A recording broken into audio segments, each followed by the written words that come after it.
네, 지금 관심 가져야 할 산업과 이슈에 대해서 살펴보는 비즈인사이트 시간입니다. 오늘은 자동차 산업을 좀 짚어볼 텐데요. 김필수 대림대 미래자동차학부 교수 나와주셨습니다. 어서 오십시오. 네, 안녕하세요. 네. 네, 전기차 시장에서 중국이 바짝 추격을 하고 있습니다. 자동차 전반에 대한 산업 브리핑 듣고 오도록 하겠습니다. 권미정 캐스터가 준비하고 있습니다. 네, 테슬라를 위협하는 메이드 인 차이나. 중국 전기차가 테슬라를 위협하다. 지난해까지만 하더라도 글쎄 하는 사람들이 꽤 많았을 법한 이야기지만 최근 들어서는 이야기가 달라지고 있습니다. 일론 머스크 때문에 매일같이 하락하는 테슬라를 제치고 중국 전기차가 그 자리를 치고 나오고 있는데요. 저렴한 가격뿐만 아니라 이제는 기술 면에서도 초격차를 보이면서 중국은 테슬라를 위협하고 있습니다. 트럼프 대통령 당선 후에 최고 488달러까지 급등하던 테슬라 주가는 올해 들어 급등분을 모두 반납하면서 오늘 아침 기준 236달러대로 내려왔습니다. 3개월 만에 고점 대비 50%나 떨어진 건데요.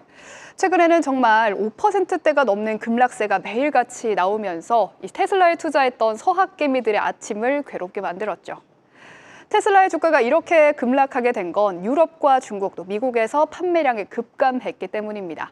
정말 말 그대로 급감했습니다. 유럽에서는 전년비 45%, 중국에서는 49%, 미국에서는 전년비 11%나 1월 기준으로 덜 팔렸는데요. 전기차 캐즘 때문이 아닙니다. 오히려 유럽과 중국에서는 전기차 판매는 상승했지만 이 테슬라의 판매만이 급락해서 더 심각했던 거죠. 판매량이 급감했던 이유는 일론 머스크의 비중이 가장 큰 것으로 평가가 되고 있습니다. 이 머스크가 독일의 극우 정당을 지지하는 등 정치적 활동을 활발하게 하자 이에 대한 반감으로 테슬라 불매 운동이 벌어지고 있는 건데요. JP모간도 이런 급속도의 브랜드 이미지 하락은 유례가 없는 수준이라면서 우리 한국을 좀 언급하기로 했는데요. 지난 2012년과 2017년 한국의 사드 배치로 중국이 한국을 불매한 것과 유사한 현상이라고 평가하기도 했습니다. 물론 모델 Y의 생산 라인 변경으로 좀 공급이 더뎌졌을 수도 있다. 또 지난해 연말에 한 해의 판매 목표치를 채우기 위해서 프로모션을 진행했기 때문에 그것 때문에 수요가 미리 당겨졌다는 분석도 나오고 있긴 합니다만 IB들도 일론 머스크를 가장 큰 이유로 꼽고 있습니다. 3월 들어 웰스파고와 JP모간, 미주호 그리고 RBC 캐피탈 모두 목표가를 줄하향하면서 우려가 큰 모습이 나타났는데요. 물론 어제와 간밤 테슬라를 길게 보면 현재가 저가 매수 타이밍이다라고 말한 리포트가 2건 나오긴 했습니다만 이 전반적인 평가는 좋지 못합니다.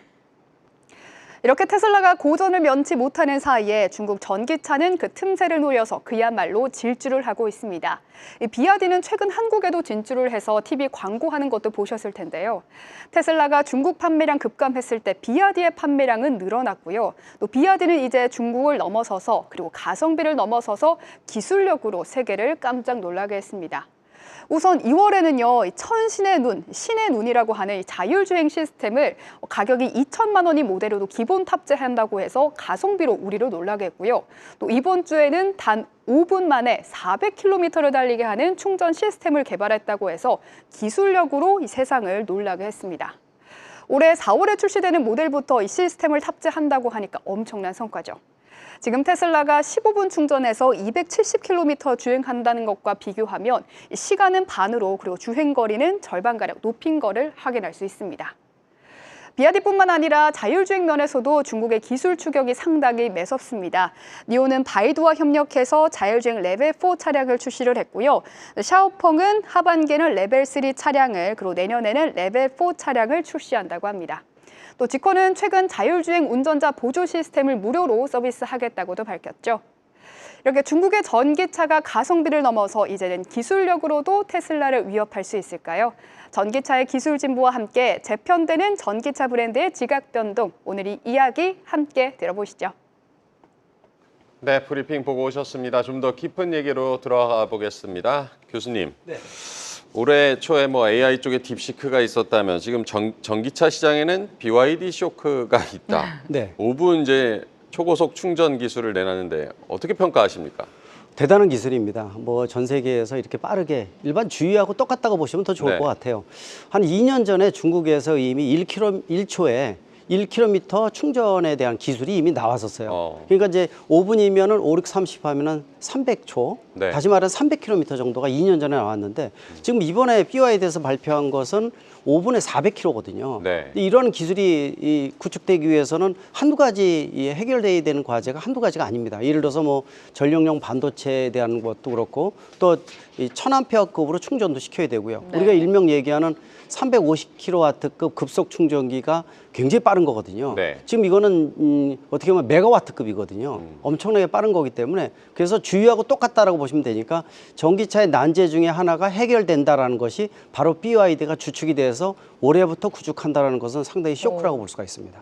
BYD의 경쟁력이 지금 계속해서 부각이 되고 있는데 충전 속도를 굉장히 올렸습니다. 지금 배터리 하면 항상 좀 우려가 되는 게 폭발 사고인 것 같은데 네. 이 부분은 어떻습니까? 상당히 지금 단점을 네. 얼마큼 해소하느냐가 관건입니다.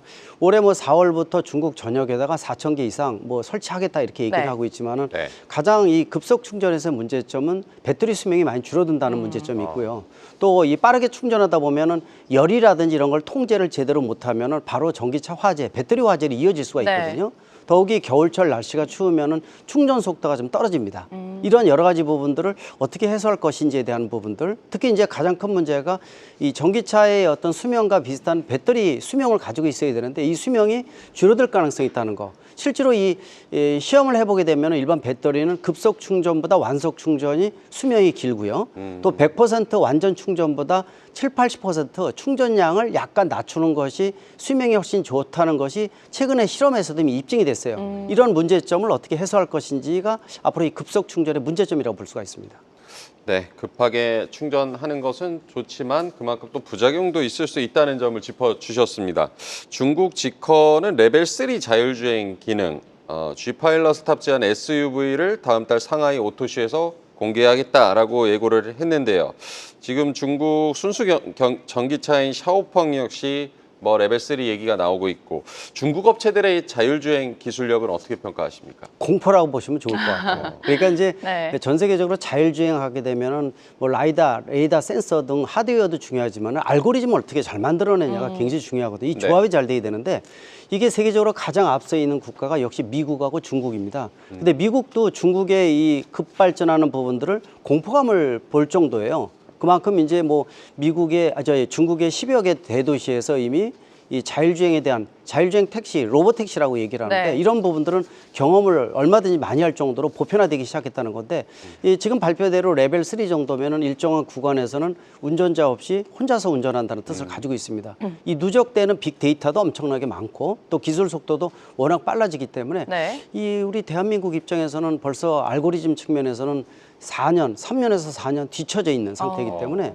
또 우리나라가 이 규제 일변도의 포지티브 정책이다 보니까 네. 뭐 어떤 거 장치 개발해서 길거리 나오게 되면은 네가 책임질래라는 부분들이 있거든요. 그러다 보니까 허가도 상당히 좀 안 되고 빅데이터도 못 모이고 그러니까 악재가 누적되고 있는 상태이기 때문에 이 중국의 어떤 이 발돋움에 대한 거 아까도 말씀드렸다시피 전기차, 배터리, 충전 기술 여기다 자율주행 미래 모빌리티의 이 꼭지점을 다 가져가고 있다는 거 공포 특히 최근에 올 초에도 뭐 BYD 국내 진출을 해서 네. 본격적으로 세컨, 서드, 두 번째, 세 번째 기업들이 기다리고 있거든요. 이런 측면에서는 좀 걱정이 좀 앞선다고 볼 수가 있습니다. 그동안은 저렴한 가격으로 경쟁력을 앞세웠다면 이제 중국 전기차 기업이 기술로도 앞선 상황입니다. 교수님 말씀대로 지금 공포로 좀 느껴지고 있을 정도로 경쟁력을 키우고 있는데 자 이렇게 된다면 이 테슬라의 경쟁력은 조금씩 악화되는 것 같아요. 지금 네. 테슬라 주가만 보더라도 고점 대비 거의 반토막까지 내려온 상황인데 앞으로의 테슬라는 어떻게 전망하고 계십니까? 이 고민이 많이 늘었다고 볼 수가 네. 있어요. 전기차 혁신의 아이콘 하면은 테슬라였지 않습니까? 그렇죠. 근데 네. BYD가 품질과 가격 이 두 마리 토끼를 다 잡았다는 거예요. 근데 테슬라는 중저가 모델은 아니거든요. 네. 일단 가격이 높습니다. 물론 이제 작년에 국내에서도 3만 대 이상 판매되는 것이 테슬라 상해 공장 메이드 인 차이나였거든요. 네. 이게 이제 이 옵션도 좀 빼고 여러 가지 측면에서 가격이 낮은 배터리를 사용을 해서 판매가 많이 늘어났지만은 실제로 이 전 세계적으로 벌써 테슬라의 차량의 이 양적으로 벌써 2배고요. 질적인 차이도 벌써 발생을 하고 있고 여기다가 테슬라에 대한 부분들이 뭐 여러 가지 나오지만은 CEO인 앨런 머스크가 정치적 성향에 따라서 네. 이 리스크가 가장 크지 않습니까? 네. 그런 측면에서 보게 되면은 테슬라가 돌파구를 찾아야 되는데 벌써 주가도 반토막이 나고 있고 이런 측면에서 보면은 앞으로 중국 전기차 업체를 넘어설 수 있는 어떤 신기술, 새로운 시스템, 이거는 간단한 부분은 아니다 이렇게 판단할 수가 있죠. 테슬라의 고민이 좀 깊어질 것 같은데 최근에는 또 로보택시가 첫 번째 승인을 캘리포니아에서 얻었다고 합니다. 앞으로 더 받아야 할 승인은 맞지만 이번 이 승인이 좀 의미가 있다고 판단을 하십니까? 일단 첫 단추는 잘 맸다 이렇게 보고 있습니다. 앨런 머스크가 이 사실 정치 성향을 나타내기도 하고 이 정치적인 부분들 특히 이제 트럼프 당선에 굉장히 많이 기여를 했지 네네. 않습니까? 네. 이 기업인이 하는 것 자체는 굉장히 위험하지 않습니까? 이게 이 모성을 강조하는 게 기업의 연유이 되는데 이 목적이 있습니다. 어떤 목적이냐면은 미국 내 각 주에다가 우리가 말하는 테슬라의 강점이 풀 셀프 드라이빙, 자율주행 쪽에 대한 부분들을 강조를 많이 하고 있는데 이게 각 주에서 이 무인 우버를 이 테슬라 차량을 보급하기 위해서 법적인 부분들을 풀어야 되거든요. 근데 그 첫 단추가 미국 주에서 가장 까다로운 조건을 갖고 있는 캘리포니아에다가 네. 한 이유는 여기가 열리면 미국 전역이 열리고 전 세계가 열릴 수 있는 기반이 된다는 측면에서 첫 단추는 매서 그렇다고 이번에 허가 자체가 길거리에서 무인 우버를 할 수 있는 건 아니고요. 두 번째, 세 번째 인증을 받아야 돼요. 그래서 그러나 첫 단추는 잘 맸다는 측면에서 아마 본격적으로 이 부분을 강조를 하면서 테슬라의 주가 또 판매를 끌어올리기 위해서 자율주행 쪽에다가 승부수를 던졌다라고 보셔도 네. 좋을 것 같아요. 테슬라의 로보택시 첫 단추를 잘 꿰다라고 평가를 해주셨습니다. 우리 자동차 기업 얘기를 좀 해봐야 될 텐데 현대차 같은 경우는 이제 미국의 전기차 전용 공장 메타플랜트 아메리카 지금 준공식을 앞두고 있는데요. 그 원래는 이제 전기차 전용 공장으로 생산했지만 한다고 했지만 뭐 하이브리드도 생산한다고 하고 북미 시장 공략 지금 어떻게 보고 계십니까? 상당히 잘하고 있다고 보고 있어요. 물론 이 대미 흑자가 워낙 큰데 그 중에서도 자동차 분야가 전체 수출의 반을 미국이 차지할 정도여서 네. 국내 현대차 그룹의 입장에서는 트럼프 리스크로 4월 2일부터 25% 관세 부과를 하겠다고 선언을 했습니다. 이거 상당히 지금 타격이거든요. 네. 이게 심각해지면은 현대차 그룹만 한 4조 원 정도 손실 가능성이 있어요. 물론 네. 한국 GM도 50만 대 중에서 45만 대를 미국에 수출하고 있다 보니까 만약에 25% 관세면 철수설에 대한 얘기도 있지 않습니까? 근데 이번에 메타플랜트에 대한 공장이 다음 주 수요일 날 준공을 해요. 네. 저도 시간 있으면 갈 텐데 시간이 없어서 못 가는데 상당히 기대가 됩니다. 원래 전기차 전용 공장이었거든요. 근데 네. 전기차가 판매가 주춤하면서 하이브리드 차를 홀류 생산하는데요.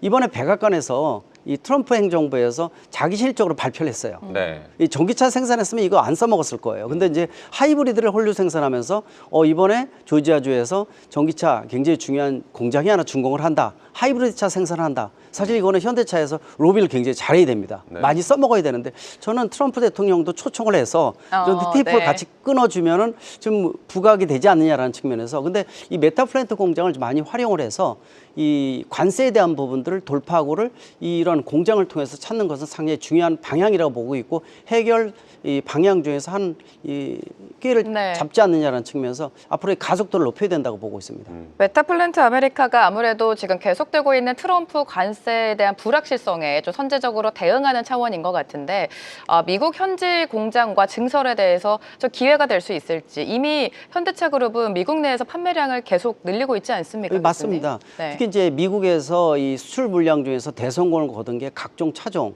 뭐 현대차로 제네시스 같은 프리미엄 브랜드도 네. 엄청나게 성공을 했습니다. 문제는 지금 조지아, 알라바마하고 조지아하고 현대 기아가 각각 공장이 하나가 있고요. 네. 이번에 조지아주에서 전기차 메타플랜트라는 전용 공장, 그러니까 3개의 공장입니다. 이 공장인데 원래 메타플랜트가 일반적으로 30만 대 생산인데 이거를 네. 50만 대까지 늘려주고 나머지 2개 공장도 늘려서 최대 지금 이 한 50만 대까지 늘려주겠다 이렇게 얘기를 합니다. 그러다 보니까 국내에서 수출하는 물량을 상당 부분 미국에서 생산하게 되면 관세에 대한 부분들을 상당히 피할 수가 있거든요. 문제는 이 국내 생산 물량을 미국으로 옮기게 되면 네. 노사 합의 사항입니다. 그렇지 않아도 강성 노조로 인해서 이 부분들에 대한 것들을 좀 합의를 잘 봐야 되는데 쉽지는 않은 부분들이고 근데 당장 이 관세를 피할 수 있는 방법은 미국 내 생산량을 올리는 방법뿐이 없고요. 또 멕시코의 기아차 공장도 원래 관세 없이 수출했지만은 요새 캐나다하고 멕시코에 대한 네. 부가 굉장히 문제가 커지고 있지 않습니까? 그런 측면에서 메이드 인 아메리카, 즉 미국 내의 공장을 늘려야 되는데 새로운 공장 건설은 쉽지 않을 것으로 보고 있고 일단 증설이 가장 큰 해답 방향이 아닌가 이렇게 보고 있습니다. 어쨌든 이렇게 미국에서 생산을 늘리게 되면서 국내 생산이 좀 줄어들 수밖에 없을 텐데 우리 우리 국내에 있는 공장들 생산량이 줄어드는 부분에 대해서 우려를 하는 시각들도 좀 있고 이 부분은 어떻게 예상하십니까? 상당히 좀 고민되는 부분이에요. 우리가 일명 산업 공동화라고 얘기를 합니다. 네. 비어지게 되면 일자리가 없어지는 거고요. 네. 또 이 트럼프가 자국 우선주의지만 유럽도 그렇고 각 국가마다 자국 우선주의, 지역 우선주의가 커지고 있어요. 들어오란 얘기예요, 다. 그렇다면 국내가 빠져나갈 수밖에 없거든요. 네. 근데 이 상당히 지금 정부의 이 정책에 대한 지원도 상당히 중요하거든요. 예를 들어서 자동차 분야에 대한 것들은 뭐 잘 나가다 보니까 네. 이 정책에 대한 순위에서 뒤로 빠지고 있어요.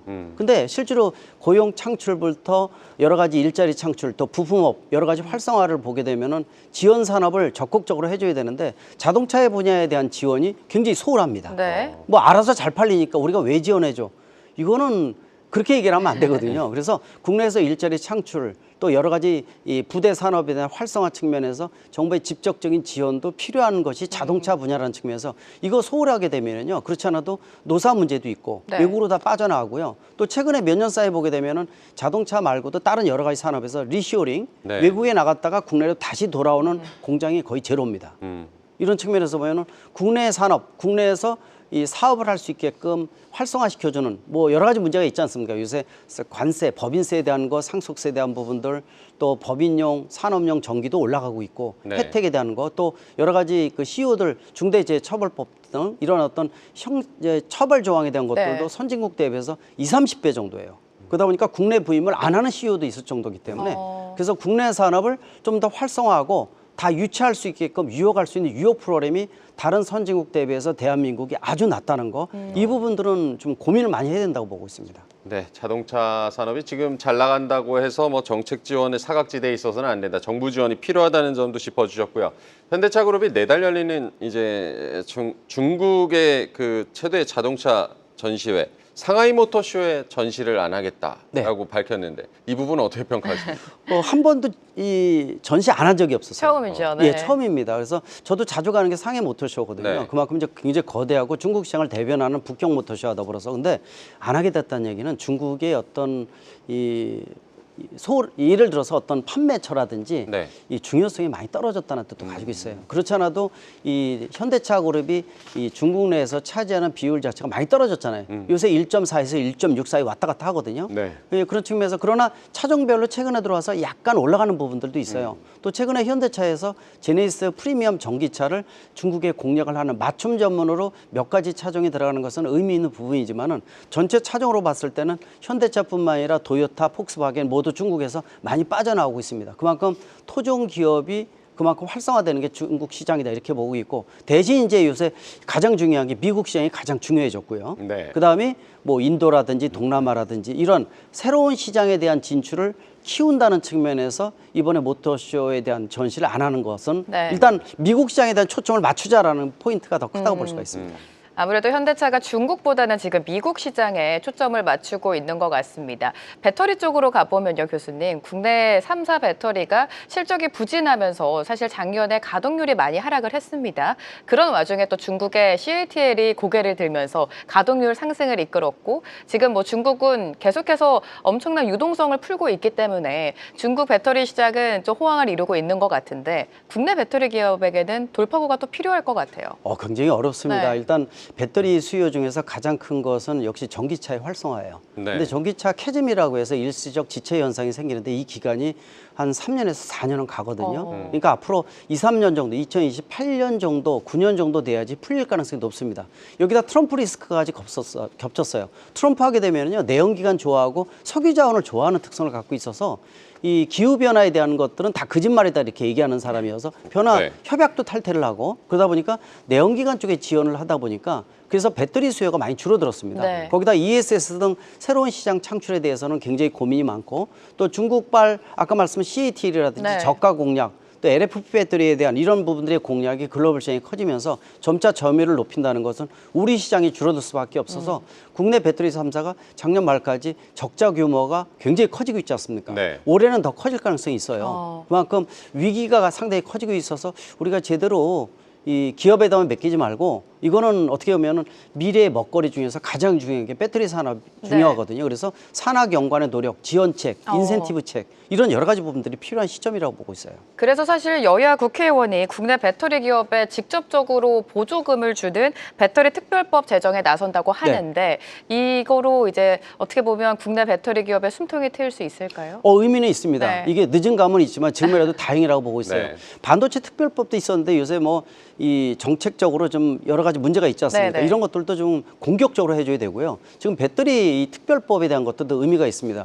예를 들어서 미국은 AMPC라고 이 첨단 소재 이 혜택을 주는 이런 부분들이 이제 AMPC라고 그러는데 이게 뭐냐면은 미국에서 배터리를 생산하면은요 킬로와트 아워당 지원해주는 금액이 한 $40 줘요. 이게 전체 비용이 한 35% 정도 되거든요. 이게 뭐냐면은 배터리를 자국에 생산할 때 직접적으로 비용을 지원해 주는 겁니다. 이거는 중국도 그렇고 미국도 그렇거든요. 우리나라는 제로였었어요. 그래요. 그래서 이번에 네. 특별법을 통해서 배터리를 이 우리나라에서 국내에서 생산하게 되면은 지원을 해주겠다라는 부분들은 상당히 적극적이고 또 이게 여나 야 따로 하는 게 아니라 같이 했다는 것은 네. 상당히 의미가 있어서 이게 빨리 구축이 돼서 좀 국내의 어떤 경쟁력 확보에 도움이 됐으면 하는 생각이 들고요. 또 이 배터리 전기차용 배터리뿐만 아니라 ESS이라든지 또는 이제 첨단 기술을 통해서 좀 더 저가형 배터리에 대한 기술 이런 여러 가지 부분들도 같이 병행이 돼야지 경쟁력 확보가 된다고 볼 수가 있습니다. 네, 지금 저희는 이제 증권 방송이기도 하고 지금 주식시장에 또 이슈가 되는 소식 중에 하나가 SK온이 네. 일본 그 닛산 자동차에 전기차용 배터리 공급한다는 소식이 전해졌는데 이 소식은 어떻게 보셨습니까? 상당히 긍정적으로 보고 있습니다. 일본 하게 네. 되면요. 도요타, 혼다, 닛산부터 세계적으로 끌고 있는 글로벌 기업들이 많지 네. 않습니까? 근데 중요한 것은 이 일본 시장에 진출을 하질 못했어요. 왜 그러냐면은 이 배터리 하면 한중일 싸움이거든요. 네. 근데 일본은 이 파나소닉 배터리 하나만 있는데 주로 테슬라에 공급하는 원통형 배터리가 주축이 되고 있어요. 그래서 결국은 열릴 것이다라고 했는데 드디어 SK온이 이번에 이 수주를 해서 상당히 중요한 시작점을 알렸다는 거. 그래서 네. 다른 두 개의 배터리사들도 아마 이 일본 이 제작사하고 좀 협의를 통해서 배터리 공급할 수 있는 활로가 이 지금 시작됐다는 측면에서는 앞으로 기대감이 큰다고 볼 수가 있고요. 꼭 아까 말씀드리는 미국이나 또 중국발 굉장히 위기가 커지고 있는데 네. 이러한 일본이라든지 유럽 시장에 대한 네. 새로운 어떤 구멍 어떤 출구 전략이 나온다면은 훨씬 더 이 지금의 여러 가지 악재를 좀 극복하는 데 도움이 되지 않을까 보고 있습니다. 네, 무섭게 올라오고 있는 중국 시장, 지금 SK온과 일본 닛산이 손잡은 거는 굉장히 의미 있다라고 판단을 해주신 것 같습니다. 전반적인 자동차 산업에 대한 분석 들어봤고요. 오늘 김필수 대림대 미래자동차학부 교수와 함께했습니다. 교수님 감사합니다. 네, 고맙습니다. 계속해서 다양한 경제 이슈를 알고 싶다면 구독과 좋아요, 알림 설정 부탁드립니다. AI 캐스터 권미정이었습니다.